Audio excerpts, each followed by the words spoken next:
Good morning, all.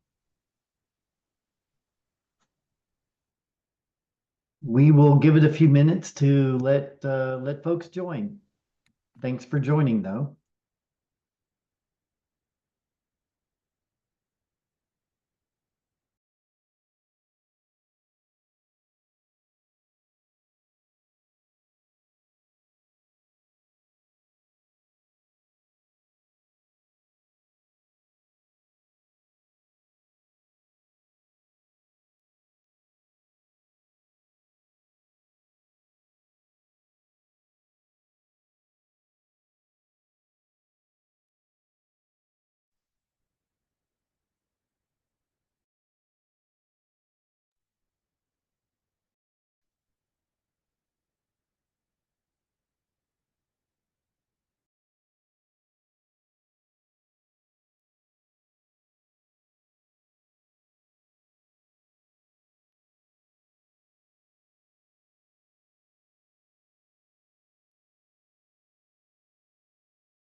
Good morning, all.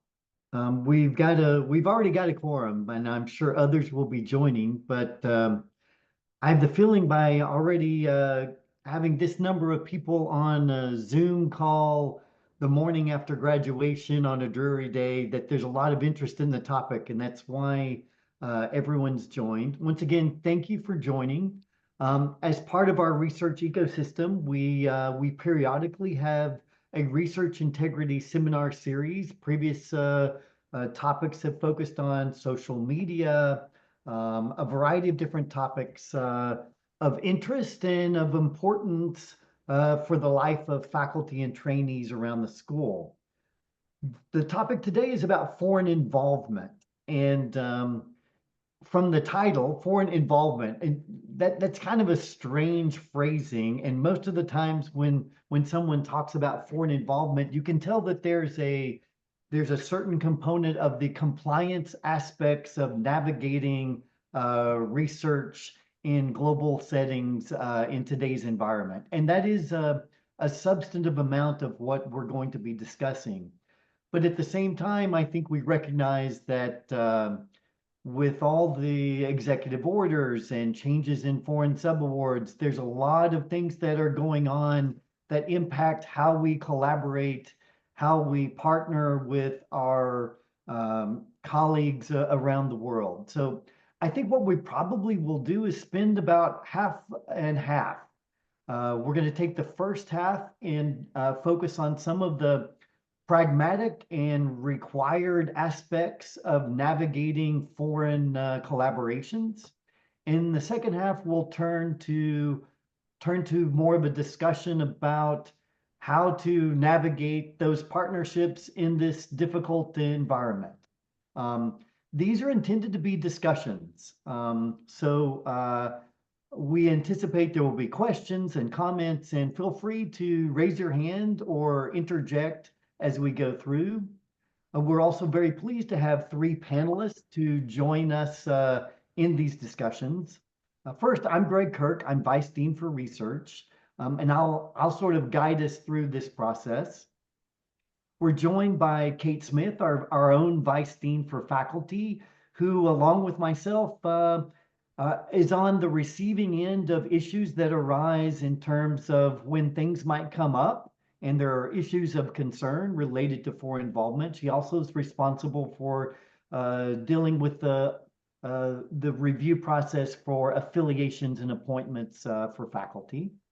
We also have Joe Ali, who is Kate's a professor in HBS. Joe is an associate professor in international health and a longstanding member of the Berman Institute, and is an ethicist. Who deals a lot in global partnerships as well as other related activities.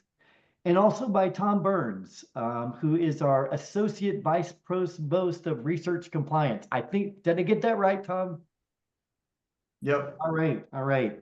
So we have various other expertise in the room, from IRB to Office of General Counsel as well. So hopefully, if further questions arise, there's others that are around who can help us navigate this. Um, so I I want to recognize that faculty struggle with what am I supposed to do? I'm working and partnering with someone at a foreign institution, and I'm not sure exactly what I'm supposed to do and how I'm supposed to navigate this process. And again, so we're going to have Tom start us off. Before I turn it over to Tom, who's going to share some slides and sort of the the required compliance framework for dealing with this. I think sometimes it's helpful I try to simplify things in my own mind, and there's three bins of faculty responsibilities related to reporting on foreign involvement. And I sort of consider these it's not ABCs, it's ASC. Appointments and affiliations were sort of like, who are you, what are your affiliations? What is your support? And do you have conflicts? In terms of the appointments and affiliations, there's the process that requires approval to go through the Vice Dean for faculty, and we'll talk more about that. There's also your bio sketch. And the bio sketch on NIH grants and other federal grants, it's not only about selling your expertise and making it clear that you're the right person to be the investigator on this grant, but there's also a component of foreign involvement reporting on that. So when I think about the affiliations, it's your appointments and affiliations and your bio sketch. In terms of your support, you're also required to report about your grants and contracts as well as your in-kind support. And that's that official document is, as many of you recognize, is your other support, but it also includes relationships that are presented in your publications, for example. So that acknowledgement of funding, your titles and affiliations, those are actually also identifiable, and you want to make sure that your reporting of your funding and affiliations in that setting is appropriate and accurate. And finally, conflicts. And those conflicts could be reporting on a financial or monetary outside activity that might require disclosure. And there's some requirements, particularly with reporting related to foreign institutions. And then there's effort reporting. This sometimes happens if you're heavily supported by NIH grants, and you're contributing time, particularly as a named investigator on an external grant, particularly to a foreign institution, even if you're not actually getting money, you have to keep track of that effort and make sure that there's no issues with the conflict of commitment or effort reporting. So those are the three big bins that I like to think about in terms of foreign involvement and faculty responsibility. I think we'll delve into those a little more deeply, but first I'm going to ask Tom to give us some of the framework. Sure. Thanks, Greg, and appreciate the invitation here today. I'm joined here with my colleague, Carrie McMullen, who's Associate General Counsel and Deputy Chief Compliance Officer as well. So we're going to talk a little bit about foreign involvement in research from a high level, and then I'm happy to share slides afterward and answer any questions anybody might have. Thank you for sharing those slides. I appreciate it. Great. Just next slide, please. So just wanted to do the agenda and the roadmap. We're going to talk about a couple of issues, most of them that Greg mentioned in his intro. Required disclosures, other support, foreign appointments and affiliations. I know Kate will talk about that as well. Foreign visitors to Hopkins, foreign research collaborations, and then just research security in general. Next slide, please. So sorry, sometimes I have technical difficulties with this. That's okay. Okay. Thank you. I appreciate it. So just by way of background, really quickly, I wanted to just set the stage around foreign involvement in research. This has been a bipartisan issue for many years now. It's not an issue from one party or another. The concerns across the political divide around research security and foreign influence in research. In 2022, the CHIPS Act was passed, CHIPS and Science Act, directed U.S. funders to require recipients of research dollars to implement research security measures, one of which was a research security program for recipients of over $5 million, of which we are one. That program has specific elements that we are required to meet. The CHIPS Act also identified certain countries of concern. The 4 countries that were identified in the CHIPS Act are China, Iran, North Korea, and Russia. There are other countries of concern that the State Department has designated as such, and I'll talk about that on a later slide, but those are the main 4. When we talk about countries of concern, that's generally who we're referring to. Next slide, please.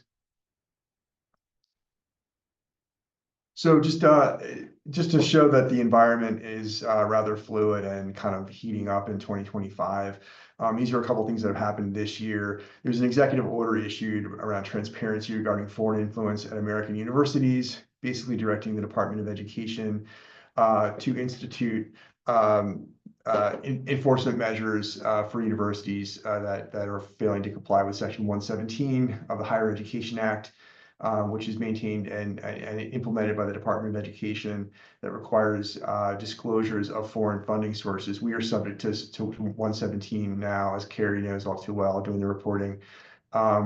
So that was issued this year. There's a piece of legislation called the Deterrent Act that is moving its way through Congress that would significantly expand our disclosure requirements for foreign funding, disclosure requirements and foreign collaboration. I think most of our federal affairs colleagues indicate that this will likely become law at some point. So because it is a bipartisan supported issue. So that is moving forward. As you know, the NIH issued their policy ending the funding of foreign subawards and foreign components recently. So we're all dealing with that at the moment. And then everyone knows all too well about the USAID reductions of their global health programs, and in some cases, just outright eliminations. Just to clarify, in case that slide raises concern, it was really about foreign subawards. Foreign components, if you can fund them directly or other ways, they're not outlawed, right, Tom?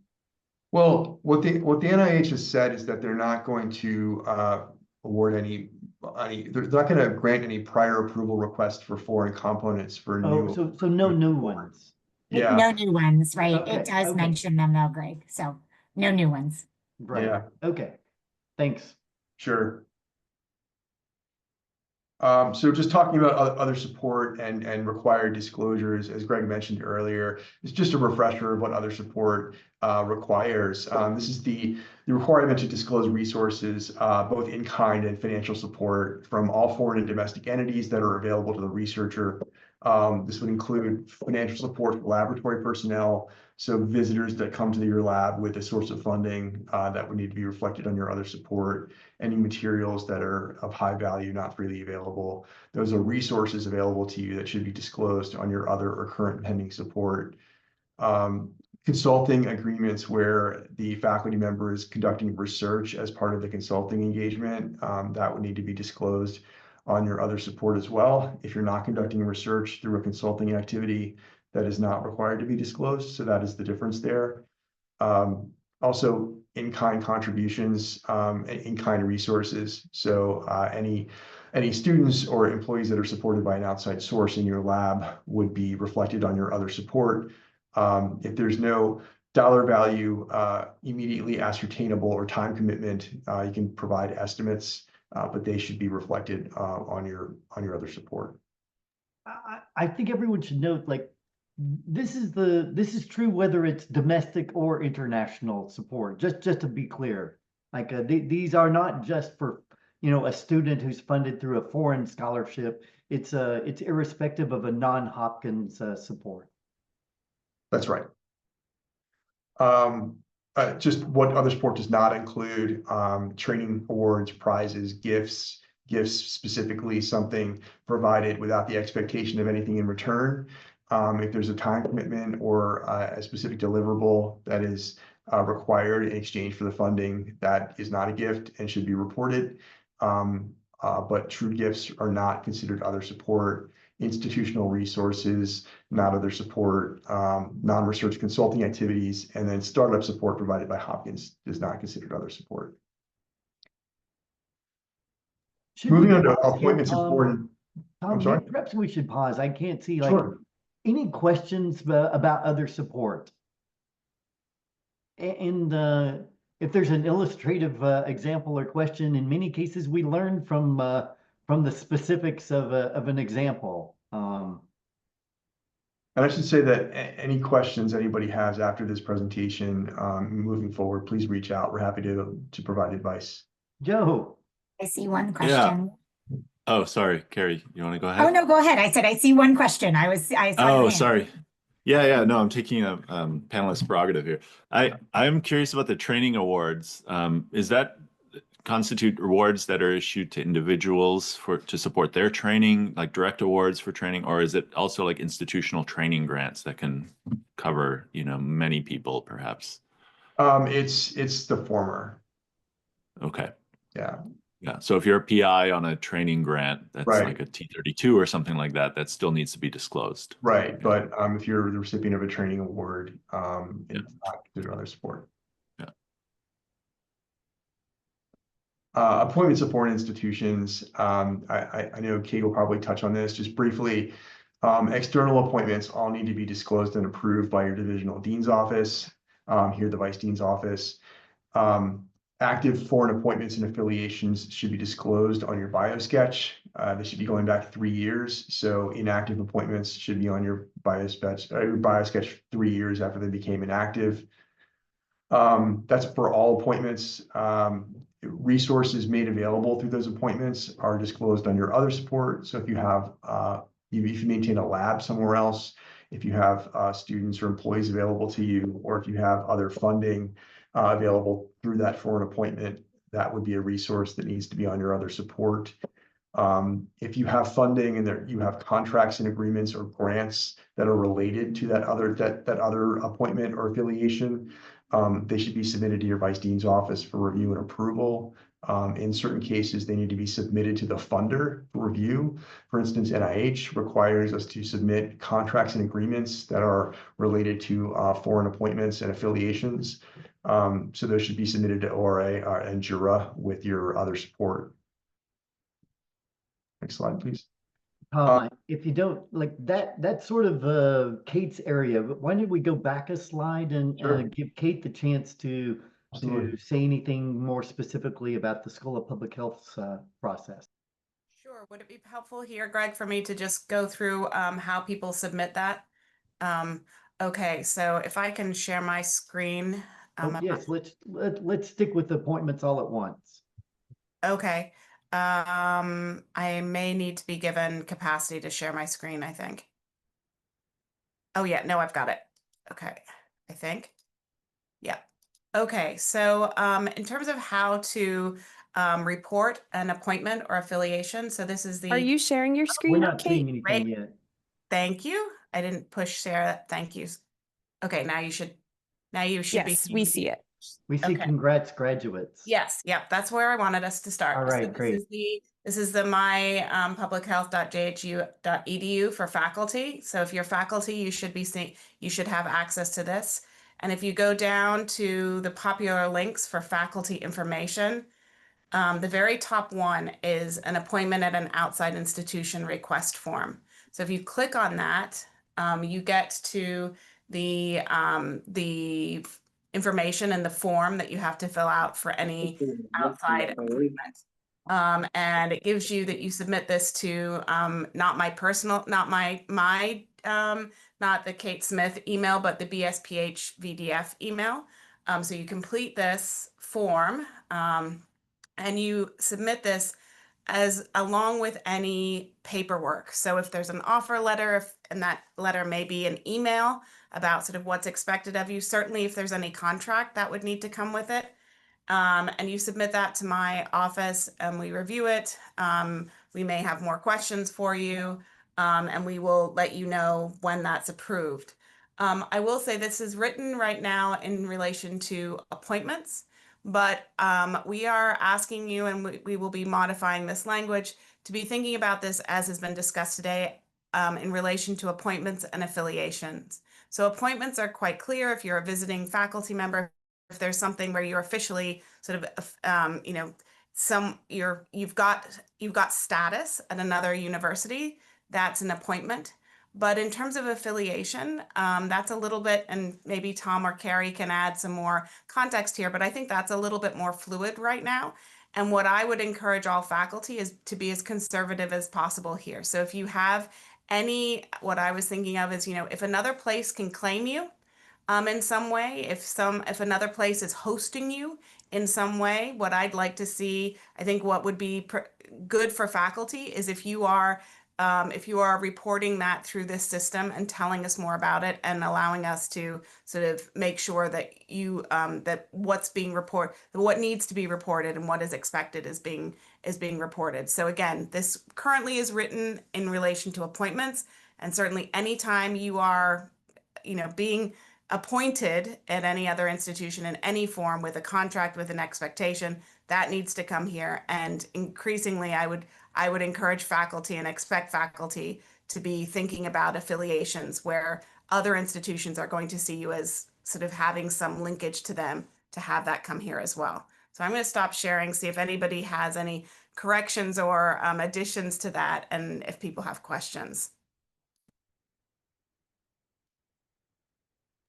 Tom, Carrie, did that all sound good to you? Yeah, that sounds great. I just stuck something in the chat. Basically, the definition of affiliation. This is from a DoD matrix. So they provide a definition of affiliation here that might be helpful. Includes appointments, full-time, part-time, voluntary, postdoctoral, or honorary. Tom, that definition, however, really sounds like something you would get an official contract or letter from. And I think that when it says affiliations, and there is like, I'm affiliated, like I'm having an adjunct or not, as opposed to sort of the lay language interpretation of I have an affiliation. That's what's difficult to discern. Yeah, so these the definition I provided was from a matrix that the DoD uses to review security risks for proposals. So when they're looking through that lens, when they're looking for affiliations with foreign institutions, that's the definition that they're using. I agree with you, Greg. This sounds more like a formal affiliation, which I think is good for us, right? Because it would be easier to draw the line if it was a more formal affiliation rather than some like, I have colleagues there and sometimes I give a seminar there, right? I think we should err on the side of treating that as an affiliation until told otherwise, right, Carrie? I agree. And I think that something, Kate said this, and I totally agree with it, is just to err on the side of being conservative. And to the extent that Kate gets information and gets to come back to you and say, great, we don't need to know more about this, then that's a good outcome too. Where it is less formal, I think something that we've seen the government care about is when there's a repetitive nature to it. Right. So if it's something that could be considered regular, even if regular is annual. So that's something that's a factor that we've seen, that you don't have a formal title, there's no adjunct or what have you, but you've done this a number of times, or this is a repeat collaboration moment. And things like that. Just it's kind of a totality of circumstances in an environment where there's some heightened scrutiny of these issues. So being conservative, I just think suits everyone's best interests at this point. A couple of clarifications. So I agree. I've used the term non-transient. If you're going in for, a workshop and you're, like that's not a substantive relationship. I think the distinction is like, maybe you go to a place, but it's a foreign component in an existing grant, and it's a research that's already reported to and recognized by NIH. In my mind, those would not constitute an affiliation like this, unless you, like, I go to the same institution, Uganda, for 18 years. I have never had any appointment, and it's part of NIH funded work. I don't consider that an affiliation. I don't live on their website. I don't have a title. I do collaborative research. I think that's another distinction. What are your thoughts about that?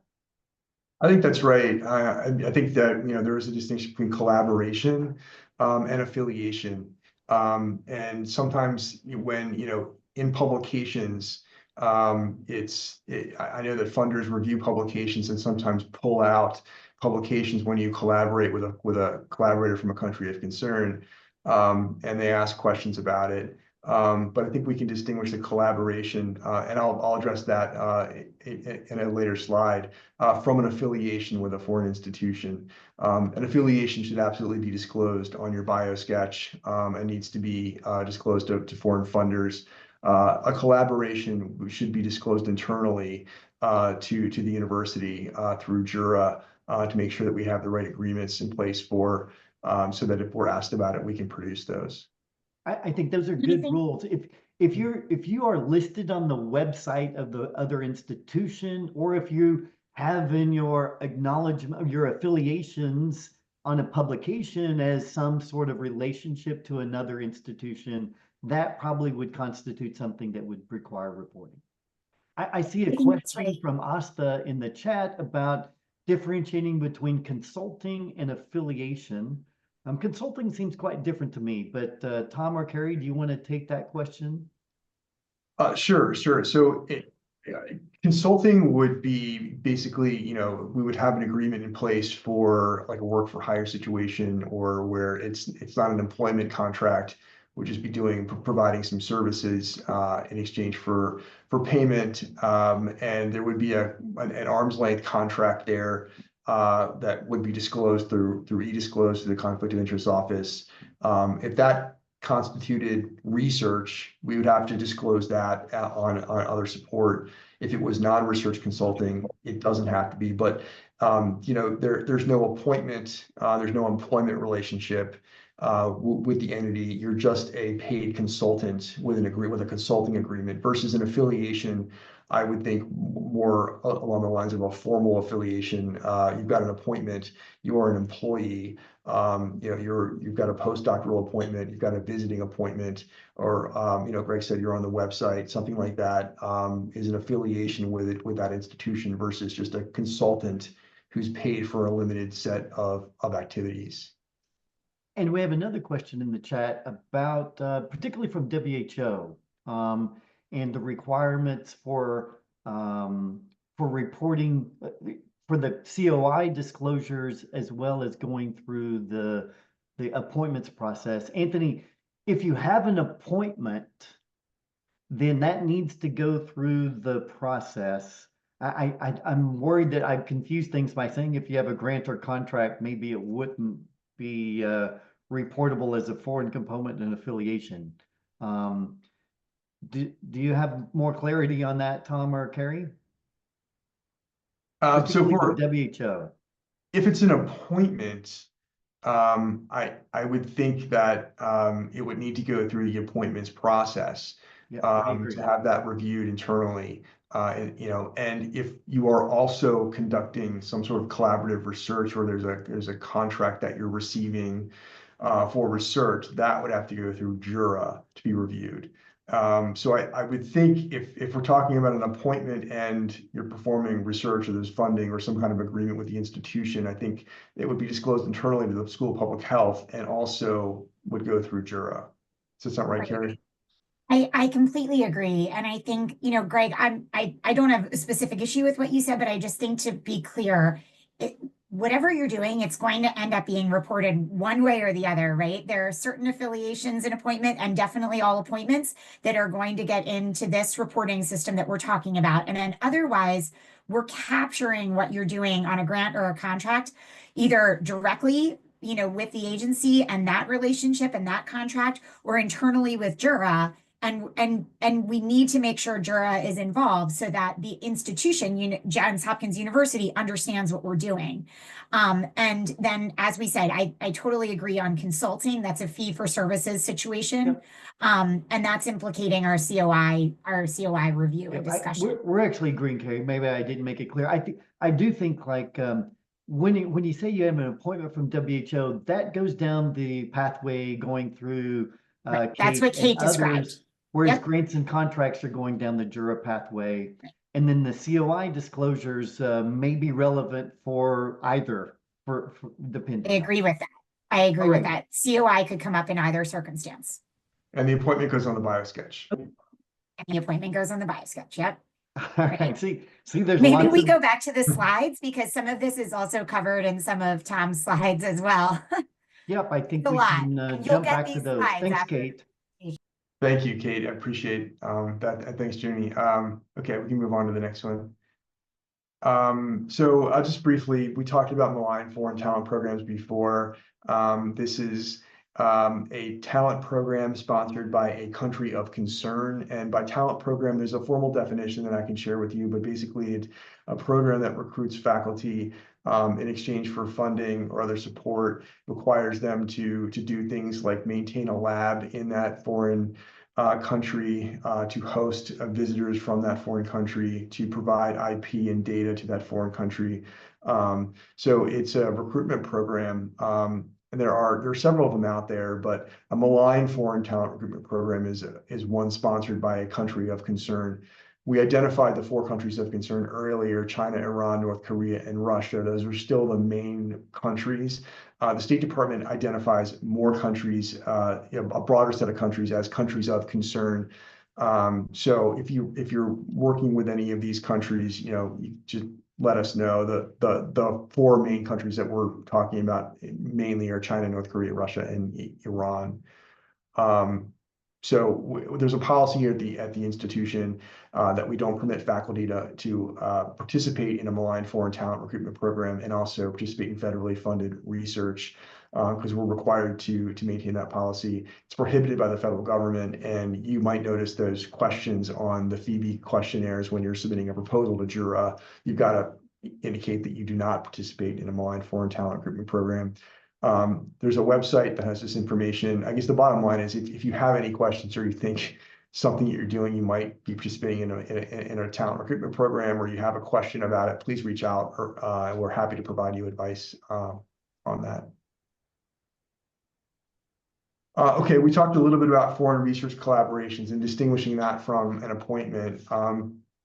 Foreign research collaborations, I think what we want to make sure people walk away with is that they've got to go through JURA, even if they're unfunded. So if we're collaborating with colleagues at a foreign institution and performing research, I think historically we've seen a lot of faculty just collaborating without an agreement in place because there's no funding, and it generally doesn't get disclosed because there's no funding. And I think what we want to make sure people understand is that it doesn't really matter if there's no funding, that there's got to be a disclosure to the institution of that collaboration, so we have a record of that. So we've got to put those through JURA so that we can put an appropriate agreement in place, and that agreement will address things like IP, data, ownership, and things like that, and a scope of work, a scope of the collaboration. If there is effort that is being expended on that collaboration that's not supported by the collaboration, therefore it's unfunded, there may be a requirement for the department to cost share that effort, to provide support for that effort, if there's no funding for that effort. That's a review and analysis that the division and JURA can do, and look at that. It should be disclosed on your other support or BioSketch if there are resources associated with that collaboration. And research not conducted through JHU. So if you're conducting research in your private capacity, therefore not through your faculty appointment with a foreign institution, that would be disclosed as an outside activity through the Conflict of Interest Office through eDisclose.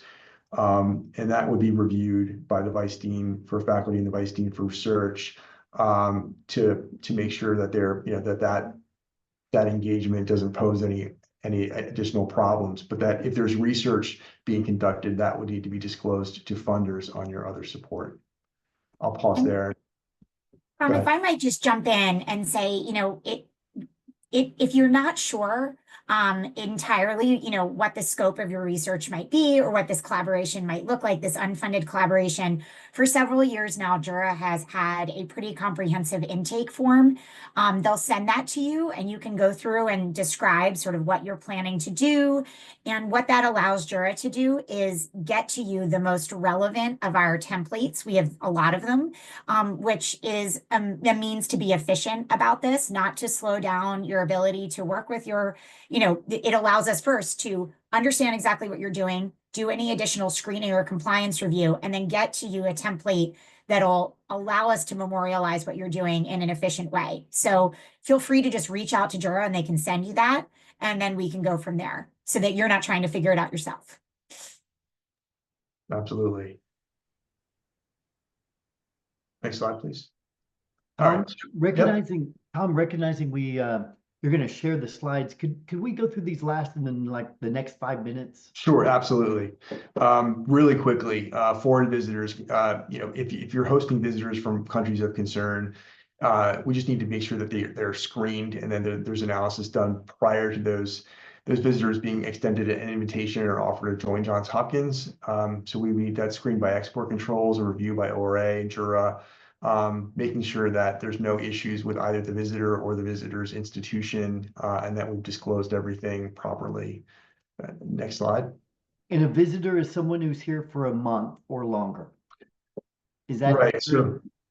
I mean, generally, but if anytime you're hosting a visitor who's going to be here for a period of time, an extended period of time, we would need to make sure that we have who's working on research, right? Who's performing research here at the university. Carrie, go ahead. Yeah, I think that's right. So Greg, you are correct that we have JHU on our policy library, a visitor policy, capital V visitor policy. And that is, that does describe a visitor as a month or longer. That requires an additional level of review and compliance and, looks at JED, access and all of these other things. If someone's coming to your lab and you anticipate or, going to be working substantively with you on research, or you anticipate, providing them access, right, to JHU materials. This is not coming for a lunch. This is not coming to give a lecture and leave. Then we need to understand who that visitor is, and we need to be able to do that screen. Not just about time, it's about the access to it's about the access. It really truly is. And then, what that capital V visitor policy does is say, you know what, if somebody's here for a month or longer, it's probably substantive and creates those additional mechanisms. Great, thanks. Sure. I'm happy to just skip these slides if that's easier, Greg. I do want to kind of hit this real quick. Research security training is required now by the Department of Energy. We have a training module through our learning management system. It's there. It's linked there. It is required for Department of Energy proposals as of May 1. It will be required for all federal proposals. It's an annual requirement, and the research compliance team, we're happy to provide additional training if you'd like that. And these are contact information for our team. Please reach out if you have any questions. And first, let me thank Tom and Carrie, as well as Kate, for guiding us through that. And I think it's important to recognize that they are very receptive to questions, clarifications, scenarios. They have to answer lots of questions, and that gives them their repertoire of expertise in this area. So please do reach out to them. I do want to transition now to sort of the bigger picture. And that is, first, the title foreign involvement. It makes it sound like maybe you're doing something wrong, the way, and all this compliance and all this sort of framing. Clearly, we're under increased scrutiny. There's a lot of people that are worried about foreign involvement from a political and administrative standpoint. And as Tom highlights, it's not just one side of the aisle that actually has emphasized this. So it does frame your collaborations with global partners in a bit of an awkward situation to begin with. Add on top of that, that all of a sudden the government decides to cancel awards or to no longer fund foreign sub-awards. You've had partnerships with funding that is to be expected. We're looking for opportunities and ways to adapt and continue the important work, yet at the same time not to meet the requirement of no foreign civil war. Then we're talking about some, transitioning to cutting partners out to looking at a vendor and consulting arrangement, which certainly minimizes the contribution of our foreign partners. So I think there's a lot of negative, uh, very negative connotations with all of these activities in terms of trying to establish equitable and valued partnerships with our collaborators. So with that brief framing, recognizing this distress that it's causing from both sides. Joe, I appreciate if you'd share us some of your thoughts. Thanks, Greg. Yeah, that's a tough one. And thanks for framing it that way. I was going to do a similar kind of framing myself, and again, backing out a little bit and thinking about this space more broadly. I think we all probably appreciate the tremendous value there is in foreign or international collaborations and research and in the work we do. And I think this particular moment is forcing many of us to articulate that again. And I think and of course we're familiar with that now with NIH grants and things where we're having to justify there's this foreign justification piece that you include in your NIH grant when you're applying for funding that involves an international component. So the value is there. Obviously advancing scientific understanding needs to happen around the world. We have a very diverse population in the United States that represents people from around the world, with different genetic makeups, et cetera. And there is a lot of opportunity to advance science more rapidly if we do it collaboratively with international partners. I think that fundamentally is an object here of focus and need. And so, yeah, I mean, from an ethics perspective, we think about what are these counterbalancing interests that are at play. And one of them is that science can advance more rapidly and effectively if we do it collaboratively with larger populations and in places where there are disease burdens that need to be addressed. And whether you're motivated to pursue that because of inequities and around the world and morbidity and mortality and burdens of disease and things like that, or if you have other interests, that value is there and it's important. And at the same time, as Greg was saying, I think there are other kind of policy and security interests that are at play here in this conversation, and those tend to lead us towards compliance-oriented requests and the like. And so there is a balance. Those policy interests sometimes are legitimate and they have strong footing and grounding in preserving whether it's economic or security interests or others. Yeah, and in all of that, we also have a growing over the last couple of decades body of work and interest, especially for those who are doing research that involve less resource partners and institutions around the world, a focus on ethical obligations to be fair in our partnership practices. And, those are ethical obligations. They're not compliance obligations. And some funders, they may be compliance obligations because some funders are starting to even emphasize that as a compliance requirement for your funding to demonstrate how you're being equitable in your partnership practices. But some funders like Wellcome Trust in the UK, that might be saying you must demonstrate that maybe at odds with, the NIH or something that's saying we don't want to see language around equity. So at the moment, so I think that puts people in a very difficult position. And indeed, over the last couple of decades, we've seen dozens and dozens of guidelines that have been published addressing partnership practices and partnership equity, and some toolkits that are very concrete that can be used if you're interested in using them to support developing strong, resilient, and equitable global health partnerships in particular. And so, I think we should continue, to pursue those kinds of activities and efforts. I think there's great moral value in being good partners.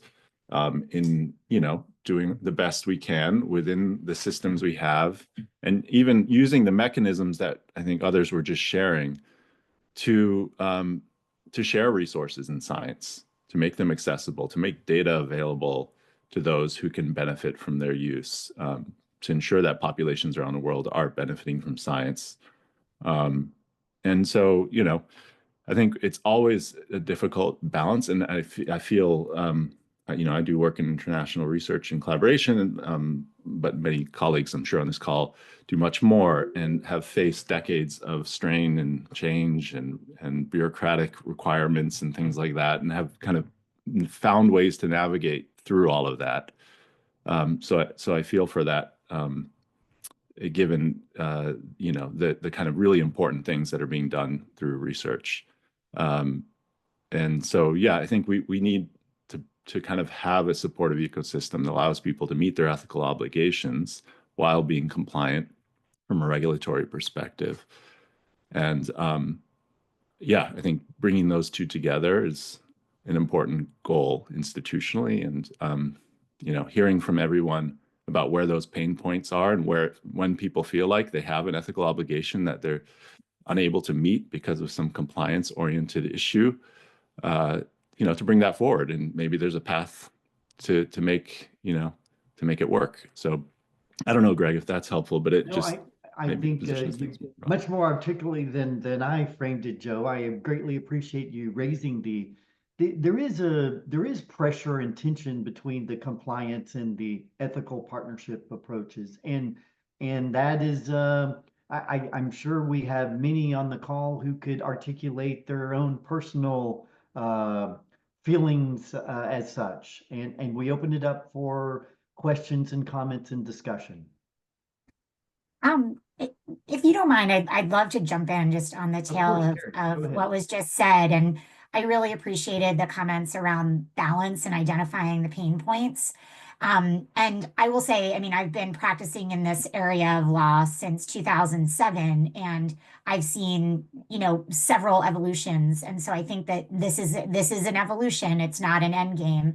But what I've been saying for that entire time is always that I don't think it's a good idea to approach compliance the same way in every country around the world. And first of all, you're not able to, right? Nobody has the bandwidth to look at compliance for work that might happen in an EU country versus another country. And I think right now the government's telling us really, really clearly with its identification of countries of concern, where to focus the compliance risk and the bandwidth and the focus. And that's, the four countries, that's Iran, North Korea, and Russia. Fortunately, I don't think impact too many of us.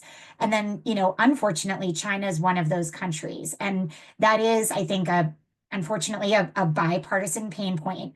But I do think it's worthwhile. I mean, we have to abide by and engage in these practices across the board and, make sure that we're just sort of building them into our practices. But in finding that balance, I think just recognizing where the risk is always a helpful exercise, especially in an environment like we are now.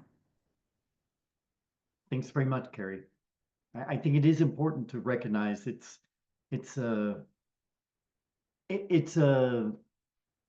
yes, fortunately, the countries of concern is a relatively small number, but it is substantive, particularly the Chinese engagement. But we still have to meet but the requirements are there, and we still have to check the boxes irrespective for of everything. No, I appreciate that. Yes. No, I'm just saying, just as far as thinking and in a really high level, big picture about, what can we do and how can we do it? Let's open it up. Other viewpoints. I recognize a lot of names on with lots of experience and working in many different places. And I think we should be very clear, like the School of Public Health, a major reason we are and have achieved and done as much as we have is because of our global interactions, our global collaboration, the people that come here the people, the people that go from here. Those have been critical to the success and the impact of the school. We highly value that. We want to continue that. And we need to navigate this current evolution, as Carrie alluded to.